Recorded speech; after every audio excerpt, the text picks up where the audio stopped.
Medical ভর্তি দুর্নীতির মামলা এবার থেকে দেখবে শীর্ষ আদালত। মেডিকেল দুর্নীতি নিয়ে কলকাতা হাইকোর্টের সিঙ্গেল বেঞ্চ ও ডিভিশন বেঞ্চের নজিরবিহীন সংঘাত বন্ধ করতে সুপ্রিম কোর্ট সেই মামলা নিজের হাতে তুলে নিল। এখন মামলাটি সরাসরি সুপ্রিম কোর্ট দেখবে বলে আজ নির্দেশ দিলেন দেশের প্রধান বিচারপতি ডিওয়াই চন্দ্রচূড়। বিচারপতি অভিজিৎ গঙ্গোপাধ্যায় এবং বিচারপতি সৌমেন সেনের মধ্যে মূলত এই মামলা ঘিরেই সংঘাতের পরিস্থিতি তৈরি হয়েছিল। এই আবহে আজকে শীর্ষ আদালত মেডিকেল ভর্তি দুর্নীতি মামলায় জড়িত সব পক্ষকে ৩ সপ্তাহের মধ্যে হলফনামা জমা দিতে বলেছে।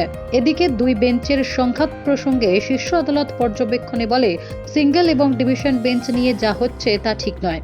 আমরা এই নিয়ে কিছু বললে তাতে হাইকোর্টের গরিমা ক্ষুণ্ণ হবে। যদিও বিতর্কের মূল বিষয় কিন্তু রয়েই গেল। আসল বিষয় ছিল সংরক্ষিত কোঠায় সাধারণ প্রার্থীদের ভর্তি করায় সংরক্ষিত প্রার্থীরা ভর্তি হতে পারেনি। অভিযোগ মিথ্যা সংরক্ষণ সার্টিফিকেট দেখিয়ে ভর্তি করা হয়েছে। সেই বিতর্কের অবসান কিন্তু ঘটেনি। উল্লেখ্য, মেডিকেল কলেজে ভর্তির অনিয়ম মামলায় বুধবার বিচারপতি গঙ্গোপাধ্যায় সিবিআই তদন্তের নির্দেশ দেন। এই নির্দেশের ঘণ্টাখানেকের মধ্যেই ডিভিশন বেঞ্চের দৃষ্টি আকর্ষণ করে রাজ্য। তখন বিচারপতি সৌমেন সেন বিচারপতি গঙ্গোপাধ্যায়ের নির্দেশের উপর মৌখিক স্থগিতাদেশ দেন।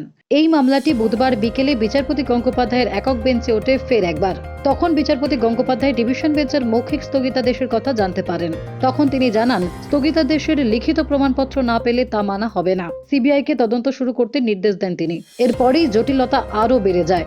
এখন দেখার শীর্ষ আদালত এই নিয়ে কি রায় দেন।